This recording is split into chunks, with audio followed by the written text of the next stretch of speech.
जय श्री गणेश दोस्तों। हमारी आज की कहानी का नाम है संतोष। कहानी अच्छी लगे तो प्लीज़ चैनल को सब्सक्राइब कर लीजिएगा। अब शुरू करते हैं कहानी। जवान बेटे की मौत का जरा भी दुख नजर नहीं आ रहा इनके चेहरे पर। और तो और बहू को भी साथ लिए बाजार में घूम रही है। आरती ने अपने मोहल्ले में रहने वाली रजनी जी और उसकी बहू प्रिया को देखकर कहा, जो कि बाजार से सब्जी वगैरह खरीद कर ला रही थी, अरे आजकल का तो ज़माना ही उल्टा हो गया है। बेटे की मौत का सदमा लगता है तो माएँ अपनी सुध-बुध खो बैठती है। और इधर देखो, यहाँ तो हर तीसरे चौथे दिन खरीदारी चलती है।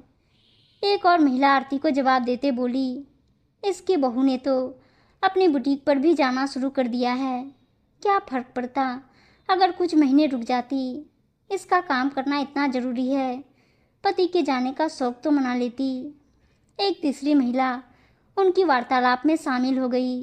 दरअसल गाजियाबाद के एक मोहल्ले में रहने वाली रजनी जी के बेटे प्रकाश की मृत्यु लगभग 2 महीने पहले एक रोड एक्सीडेंट में हो गई थी।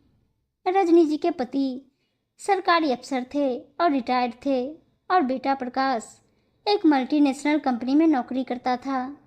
दफ्तर से वापस आते वक्त ही यह हादसा हुआ और पूरे घर में मातम फैल गया। प्रकाश रजनी और मनोहर जी का इकलौता बेटा था। उसकी पत्नी प्रिया और उनका 6 साल का एक बेटा पार्थ था। रजनी जी की एक बेटी भी थी, ईसा, जो कि दिल्ली में ही ब्याही हुई थी। बेटे की आकस्मिक मृत्यु से पूरे घर में मातम फैल गया था। अपने इकलौते और जवान बेटे को ऐसे खो देना उनके लिए बहुत बड़ा सदमा था। प्रिया तो पति के जाने के बाद बिल्कुल सहम सी गई थी। उसे कुछ नहीं समझ आ रहा था कि वह आगे अपनी जिंदगी प्रकाश के बिना कैसे बिताएगी। छोटे से बेटे का मुंह देखती तो उसकी रुलाई रुकने का नाम नहीं लेती। रजनी जी और मनोहर जी का भी दुख कुछ कम नहीं था। ईसा भी भाई को याद कर रोती, पर कब तक मायके में बैठी रहती। कुछ दिन उनके साथ बिताकर वह अपने ससुराल लौट गई थी। रजनी जी बहू का उतरा चेहरा देखकर बहुत परेशान रहती। दुखी तो वो भी थी, पर अपने पोते को जब रोती हुई माँ के गले में बाहें डालते देखती तो उनका मन धक से रह जाता। अभी प्रिया की उम्र ही क्या थी जो उसे ऐसे दुख का सामना करना पड़ा। अक्सर रजनी जी भगवान से यह प्रश्न पूछती। फिर एक दिन रजनी जी ने कुछ फैसला किया और प्रिया को वापस अपनी बुटीक खोलने के लिए कहा, माँ जी, मुझे नहीं लगता अब मैं यह सब कुछ कर पाऊँगी। प्रकाश के बिना कुछ करने को दिल नहीं करता। बहू, मानती हूँ और समझती हूँ तुम्हारा दुख, पर अपने छोटे से बेटे की तरफ तो देखो। कुछ महीनों में ही कैसे मुरझा सा गया है।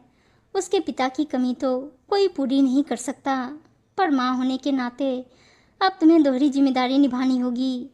तुम्हें रोता देखेगा तो उसके मासूम दिल पर क्या बीतेगी, कुछ उसके बारे में सोचो। तुम्हें बड़ा कदम उठाना होगा और अपनी ज़िंदगी फिर से शुरू करनी होगी। तुम बुटीक पर जाना शुरू करो और हम तुम्हारे साथ हैं ना, हर कदम पर। माँ जी, लोग क्या कहेंगे कि अभी पति की मृत्यु हुए 2 महीने बीते हैं और मैंने बुटीक पर जाना शुरू कर दिया है।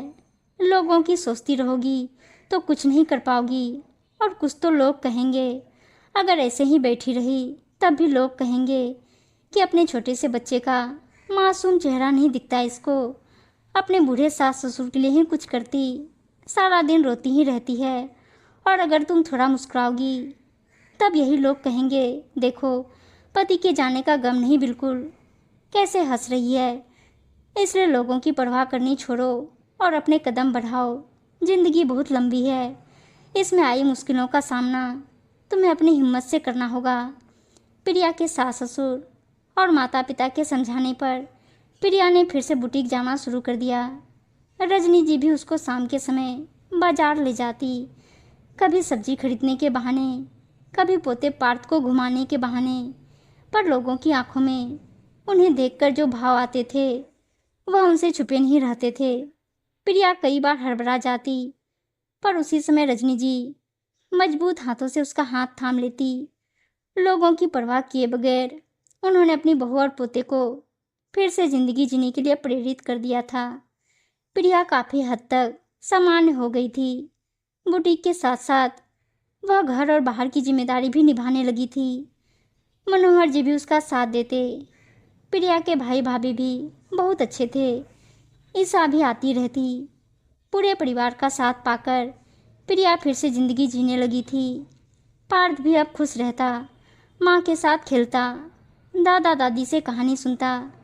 प्रिया की माँ अक्सर कहती कि ऐसे भी सास ससुर होते हैं जो अपनी बहू का साथ हर हाल में देते हैं। लगभग 1 साल बाद पार्थ को जब क्लास में प्रथम आने के लिए पुरस्कार मिला तो प्रिया को खुशी से चहकते देख रजनी जी के मन को बहुत संतोष मिला। शाम को बेटे प्रकाश की तस्वीर के आगे दिया जलाते हुए उससे बोली, देख तेरी पत्नी और बेटे को संभाल लिया है। जानती हूँ प्रिया नहीं मानेगी, पर मैं और तेरे पिता ने उसे पुनः विवाह करने के लिए बात करने की सोच रखी है। कुछ और वक्त बीतेगा तो इस बारे में भी बात करूँगी। तभी उनके कंधों पर किसी का स्पर्श महसूस हुआ। मनोहर जी थे।